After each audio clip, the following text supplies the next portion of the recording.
Hello everyone, स्वागत है आप सभी का आपके अपने YouTube channel study with Arvind में।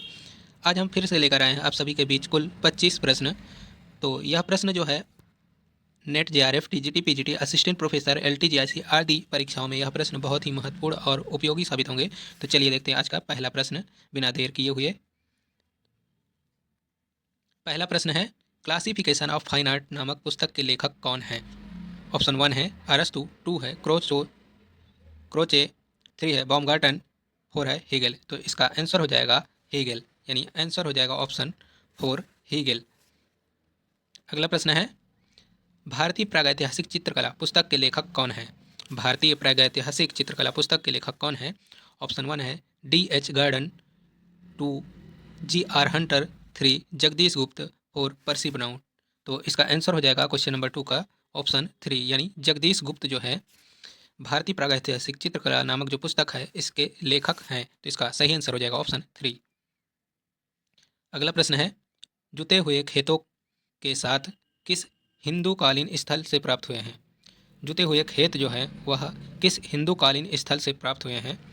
तो ऑप्शन 1 है लोथल, 2 मोहनजोदड़ो, 3 कालीबंगा, 4 इनमें से कोई नहीं। तो इस प्रश्न का आंसर हो जाएगा जुते हुए खेत के साक्ष्य कहाँ से मिले हैं? तो कालीबंगा से मिले हैं। तो इसका सही आंसर हो जाएगा ऑप्शन 3। अगला प्रश्न है, भारतीय संगीत का जनक किस वेद को माना जाता है? तो भारतीय संगीत का जनक जो है किस वेद को माना जाता है? तो इसका सही आंसर हो जाएगा ऑप्शन 2, यानी सामवेद को। ऑप्शन पहला है ऋग्वेद, 2 सामवेद, 3 अथर्ववेद और यजुर्वेद। तो इसका आंसर हो जाएगा ऑप्शन 2, सामवेद जो है भारतीय संगीत का जनक माना जाता है। तो इसका सही आंसर हो जाएगा ऑप्शन 2।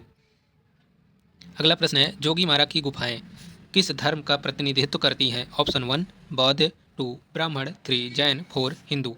तो इसका सही आंसर हो जाएगा जोगीमारा की गुफाएं जो है जैन धर्म का प्रतिनिधित्व करती हैं। तो इसका सही आंसर हो जाएगा ऑप्शन 3 जैन।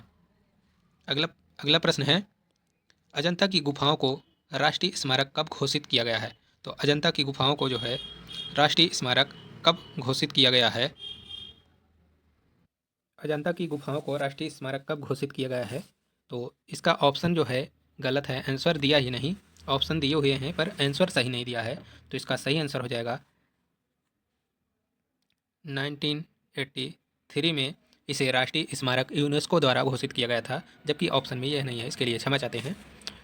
ऑप्शन 1 है 1953 की जगह 83 होना चाहिए। ऑप्शन भी गलत है और आंसर जो दिया गया है वो भी गलत है। तो इसमें इस क्वेश्चन सही है पर आंसर गलत था। तो इसका सही आंसर होगा 1983 में इसे राष्ट्रीय स्मारक घोषित किया गया था यूनेस्को द्वारा।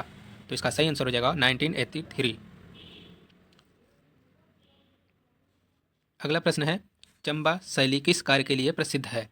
तो ऑप्शन 1 पट चित्र, 2 लघु चित्र, 3 रुमालों का कार्य, 4 कागज पर बने चित्र। तो इसका सही आंसर हो जाएगा ऑप्शन 3, यानी रुमालों के कार्य के लिए प्रसिद्ध है। कौन सी जगह? चंबा। चंबा जो है किस लिए प्रसिद्ध है? रुमालों के कार्य के लिए। अगला प्रश्न है, हमजानामा में कितनी कहानियों का वर्णन किया गया है? तो हमजानामा में कुल कितनी कहानियों का वर्णन किया गया है? तो ऑप्शन देखते हैं। ऑप्शन 1 है 547 यानी 547, 2 360, 363, 103 यानी 103, 4 148 यानी 148। तो इसका सही आंसर हो जाएगा ऑप्शन 2, यानी 360 कहानियों का वर्णन किया गया है हमजानामा में। तो इसका सही आंसर हो जाएगा ऑप्शन 2। अगला प्रश्न है, देवगढ़ तथा दशावतार मंदिर, देवगढ़ का दशावतार मंदिर किसे समर्पित है? यानी किस देवता को समर्पित है? यह मंदिर किस देवता के लिए जाना जाता है? ऑप्शन 1 शिव, 2 विष्णु, 3 बुद्ध, 4 सूर्य। तो इसका सही आंसर हो जाएगा देवगढ़ का दशावतार मंदिर जो है वह विष्णु के लिए जाना जाता है। तो इसका सही आंसर हो जाएगा ऑप्शन 2 विष्णु। अगला प्रश्न है, तिगवा का मंदिर कहाँ स्थित है? तिगवा का मंदिर जो है वह कहाँ स्थित है? ऑप्शन 1 जबलपुर में, 2 सतना में, 3 पन्ना में, 4 सागर में। तो इसका सही आंसर हो जाएगा ऑप्शन 1, यानी जबलपुर में तिगवा का मंदिर स्थित है। अगला प्रश्न है, मंदिर निर्माण की कितनी शैलियाँ हैं? तो मंदिर निर्माण की कुल कितनी शैलियाँ हैं? तो ऑप्शन 1 है 2, 2 है 3, 3 है 4, 4 है 5। तो इसका सही आंसर हो जाएगा ऑप्शन 3। ऑप्शन 2 सही होगा। 3 जो है 3 शैलियाँ हैं, द्रविड़, नागर और बेसर। यह 3 प्रमुख शैलियाँ हैं मंदिर निर्माण के लिए। तो इसका सही आंसर हो जाएगा ऑप्शन 2 यानी 3 शैलियाँ हैं। अगला प्रश्न है, छितेंद्र नाथ मजूमदार किस विश्वविद्यालय में चित्रकला विभाग के शिक्षक थे? ऑप्शन 1 लखनऊ विश्वविद्यालय, 2 इलाहाबाद विश्वविद्यालय, 3 शांति निकेतन विश्वविद्यालय, 4 काशी विद्यापीठ में। तो इसका सही आंसर हो जाएगा ऑप्शन 2 यानी इलाहाबाद विश्वविद्यालय में छितेंद्र नाथ मजूमदार चित्रकला विभाग में शिक्षक के रूप में कार्यरत थे। तो इसका आंसर हो जाएगा ऑप्शन 2 इलाहाबाद विश्वविद्यालय प्रयागराज। अगला प्रश्न है, अभिज्ञान शकुंतलम के रचयिता हैं। अभिज्ञान शकुंतलम के रचयिता कौन है? ऑप्शन 1 डांडी, 2 बाणभट्ट, 3 कालिदास, 4 भवभूति, यानी 4 ऑप्शन है भवभूति। तो इसका सही आंसर हो जाएगा ऑप्शन 3 यानी कालिदास द्वारा इसकी रचना की गई थी अभिज्ञान शकुंतलम की। तो इसका सही आंसर हो जाएगा ऑप्शन 3। अगला प्रश्न है, राग दीपक चित्र किस शैली का है? तो राग दीपक नामक जो चित्र है यह किस शैली का है? ऑप्शन 1 मेवाड़ शैली, 2 किशनगढ़ शैली, 3 बूंदी शैली, 4 बसोली शैली। तो इसका सही आंसर हो जाएगा ऑप्शन 3 बूंदी शैली। तो राग दीपक नामक जो चित्र है वह किस शैली का है? बूंदी शैली का। तो इसका आंसर हो जाएगा ऑप्शन 3 बूंदी शैली।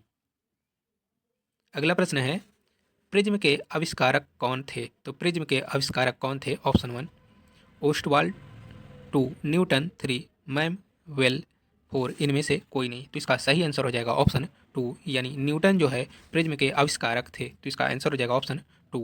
अगला प्रश्न है, शटर श्रृंखला किस कलाकार की चित्र रचना है? यानी शटर श्रृंखला नामक जो कृति है वह किस कलाकार की है? ऑप्शन 1 आदित्य बसाक, 2 सुधीर पटवर्धन, 3 सुशांत गुहा, 4 अतुल डोडिया। तो इसका आंसर हो जाएगा ऑप्शन 4 अतुल डोडिया का यह श्रृंखला चित्र जो है श्रृंखला कृति है शटर श्रृंखला नामक जो कृति है इसके रचयिता हैं या कलाकार हैं अतुल डोडिया। तो इसका आंसर हो जाएगा ऑप्शन 4। अगला प्रश्न है, शिवा डांसिंग नामक मूर्ति किस मूर्तिकार के द्वारा बनाई गई है? ऑप्शन 1 अमरनाथ सहगल, 2 धनराज भगत, 3 प्रदोष दास गुप्ता, 4 रामकिंकर बैज। तो इसका सही आंसर हो जाएगा ऑप्शन 2 शिवा डांसिंग नामक जो मूर्ति है उसके मूर्तिकार हैं धनराज भगत। तो इसका आंसर हो जाएगा ऑप्शन 2। अगला प्रश्न है, भारतीय सौंदर्य शास्त्र के प्रथम दार्शनिक थे। तो भारतीय सौंदर्य शास्त्र के प्रथम दार्शनिक कौन थे? ऑप्शन 1 अभिनव गुप्ता, गुप्त होगा, गुप्ता लिखा है, 2 भरत मुनि, 3 आनंदवर्धन, 4 भट्ट लोलट। तो इसका सही आंसर हो जाएगा ऑप्शन 2 भरत मुनि जो है भारतीय सौंदर्य शास्त्र के प्रथम दार्शनिक माने जाते हैं। और पाश्चात्य सौंदर्य शास्त्र के दार्शनिक कौन माने जाते हैं? यानी सौंदर्य शास्त्र के पितामह बाउमगार्टन को कहा जाता है। तो इसका आंसर हो जाएगा ऑप्शन 2 भरत मुनि। अगला प्रश्न है, 12 मासा चित्रों में पाया जाता है। ऑप्शन 1 ऋतुओं का चित्रण, 2 राग रागनियों का चित्रण, 3 कृष्ण लीला चित्रण, 4 ग्राम जीवन का चित्रण। तो इसका सही आंसर हो जाएगा ऑप्शन 1 यानी 12 मासा में ऋतुओं का चित्रण पाया जाता है। तो इसका आंसर होता है ऑप्शन 1, इसका आंसर होगा ऑप्शन 1 ऋतुओं का चित्रण। अगला प्रश्न है, न्याय दर्शन के प्रवर्तक किसे कहा जाता है? न्याय दर्शन के प्रवर्तक किसे कहा जाता है? ऑप्शन 1 पतंजलि, 2 गौतम, 3 कपिल, 4 चावार्क। तो इसका आंसर हो जाएगा ऑप्शन 2 यानी गौतम को न्याय दर्शन के प्रवर्तक के रूप में जाना जाता है। तो इसका सही आंसर हो जाएगा ऑप्शन 2। अगला प्रश्न है, किस चित्रकार ने बाघ अजंता जोगीमारा के भित्ति चित्रों की प्रतिलिपियां तैयार की हैं? तो किस चित्रकार ने बाघ अजंता जोगीमारा चित्रों की प्रतिलिपियां तैयार की हैं? ऑप्शन 1 यामिनी रॉय, 2 अमृता शेरगिल, 3 गगनेन्द्र टैगोर, 4 असित कुमार हल्दर। तो इसका आंसर हो जाएगा ऑप्शन 4 असित कुमार हल्दर।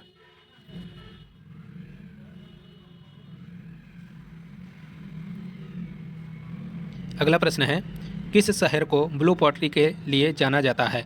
तो किस शहर को ब्लू पॉटरी के लिए जाना जाता है? ऑप्शन 1 दिल्ली, 2 लखनऊ, 3 जयपुर, 4 अहमदाबाद। तो इसका आंसर हो जाएगा ऑप्शन 3 यानी जयपुर को जो है ब्लू पॉटरी के लिए जाना जाता है। तो इसका सही आंसर होगा जयपुर। अगला प्रश्न है, द सेंस ऑफ ब्यूटी नामक कृति किसके द्वारा प्रतिपादित की गई है? तो द सेंस ऑफ ब्यूटी नामक कृति जो है वह किसके द्वारा प्रतिपादित की गई है? ऑप्शन 1 हर्बर्ट रीड, 2 जॉर्ज संत आयना, 3 लोंजाइनस, 4 प्लेटो। तो इसका सही आंसर हो जाएगा ऑप्शन 2 जॉर्ज संत आयना द्वारा प्रतिपादित किया गया है। द सेंस ऑफ ब्यूटी नामक कृति है, इसके प्रतिपादक हैं जॉर्ज संत आयना। तो इसका सही आंसर हो जाएगा ऑप्शन 2। अगला प्रश्न है, प्रतिपाल सिंह लाडी का प्रिय माध्यम क्या था? तो प्रतिपाल सिंह लाडी का प्रिय माध्यम क्या था? ऑप्शन 1 जली हुई लकड़ी, 2 संगमरमर, 3 कांसा, 4 फाइबर ग्लास। तो इसका सही आंसर हो जाएगा ऑप्शन 4 फाइबर ग्लास इनका प्रिय माध्यम था। इनका प्रतिपाल सिंह लाडी का। अगला प्रश्न है और आज की प्रश्नावली का आखिरी प्रश्न, जॉय ऑफ लाइफ नामक चित्र किस कलाकार द्वारा बनाया गया है? तो जॉय ऑफ लाइफ नामक जो चित्र है वह किस कलाकार द्वारा बनाया गया है? ऑप्शन 1 हेनरी मातिस, 2 पॉल क्ली, 3 पिकासो, 4 वान गो। तो इसका सही आंसर हो जाएगा ऑप्शन 1 यानी हेनरी मातिस द्वारा यह चित्र बनाया गया है। चित्र का नाम है जॉय ऑफ लाइफ। तो इसका सही आंसर हो जाएगा ऑप्शन 1 हेनरी मातिस। तो कैसी लगी आज की क्लासेज आप लोग कमेंट बॉक्स में ज़रूर बताया करिए। Thanks for watching this video.